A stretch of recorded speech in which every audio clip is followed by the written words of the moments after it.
Today I want to show you a nice trick you can use when growing your figs in the ground.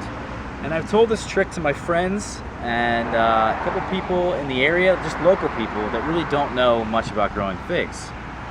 And they want to grow them in the ground, and I don't blame them, because growing things in the ground is a lot less work and you get more figs that way. You get them later in the year, but you get more figs. But a lot of my friends, local people, have been saying to me, Ross, I just haven't been getting figs, and they just don't ripen in time. And by the end of the year that comes, I have so many figs in the tree that are just not ripe. And we end up throwing out all these figs, and it's just a big fiasco, and it seems like a waste of my time. And my wife is like, I really like figs, and I want figs. I'm not even kidding. One of my friends told me that his wife is gonna kill him if he doesn't get some ripe figs. And then what they end up doing is buying figs, when they could just have figs of their own. And this stupid one little trick is going to solve your problems here, because what's going on between these two plants? I have two in the ground, they're right next to each other, they have the same microclimate, the same everything. Everything has been the same in how I overwintered them up until this point, how I've grown them to this point. And if you look at the plants, the one on the right here is Improved Celeste. This plant has basically just looked and performed, well, not performed, but you could tell that this plant right here is just much healthier than the other plant over here, right? Wouldn't you say that this is this is just a much stronger plant?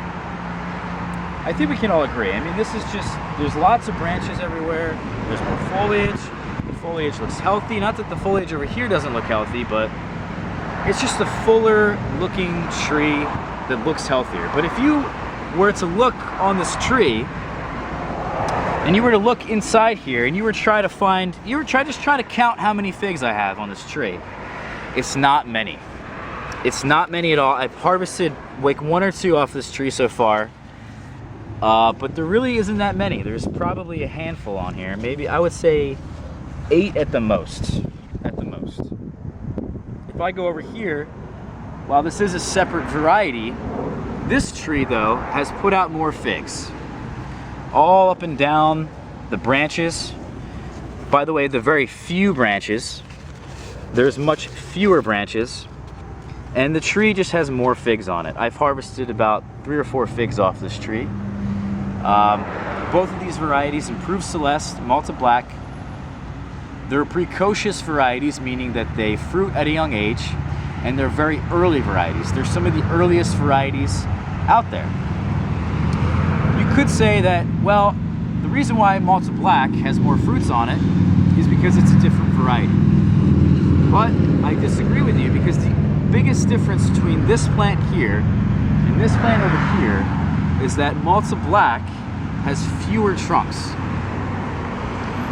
Now, figs like to grow as a bush. They do not like to grow as a tree, a single stem tree. They like to grow as a bush, and they keep sending out suckers and suckers, and they just love to grow. And they don't like to put out figs, unless, of course, you limit the amount of trunks. And I've been telling my friends this, who have giant, massive fig bushes in the ground where they have 20 or so trunks coming up from the base.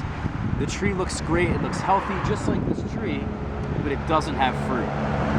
So my suggestion is that when the next spring comes and you see your plant, and maybe there's some dead wood, or maybe there's some just lots of trunks, cut out all the dead wood, limit the amount of trunks. On a young plant like this, a first-year plant, limit the amount of trunks to 2 or 3. On a second or third-year plant, or a 5-year plant, limit the amount of trunks to 5.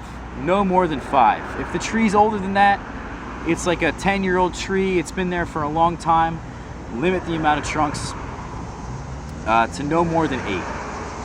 And you can do this successfully and grow them straight up in the air as single-stemmed trunks, and they will have fruit on them from top to bottom. So that's my big tip for you guys for growing your figs in the ground, and I think that the variety might have a play, might play a part in this, but I believe that the way in which I'm growing these figs, the way in which they have trained themselves, has a lot to do with it, and a lot to do with their production. So again, thanks for watching, guys, and I hope to catch you guys in the next video.